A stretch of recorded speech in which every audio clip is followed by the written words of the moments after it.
Mula sa ating magaling na kahugot na si Jonas. Mahal ka niya pero hinahayaan niyang malungkot ka.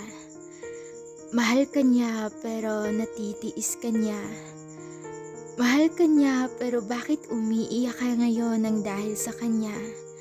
Mahal ka niya pero bakit parang di na siya masaya? Alam mo kung totoong mahal ka niya, di niya hahayaang malungkot ka. At di niya kailangang iwan ka dahil lang nasasaktan ka niya. Di niya hahayaang matulog ka na may luha sa iyong mata. At kung totoong mahal ka talaga niya, di siya maghahanap ng iba habang kayo pa. Siguro mahal ka niya nung una, pero hindi na yun umabot sa gitna ng inyong istorya. Siguro naging mahalaga ka sa kanya. Hindi nga lang siguro kinaya yung ugaling meron ka.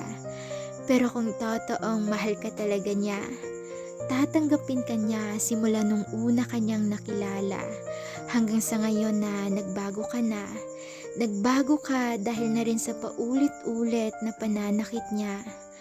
Kung mahal ka talaga niya, kahit magbago ka, maiintindihan ka niya. Hindi yung nananatili nga siya, pero parang wala na. Di na siya masaya kasi siguro may bago na.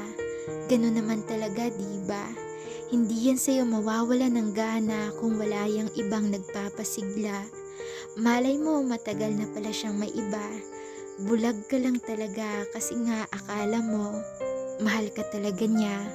Ang sakit.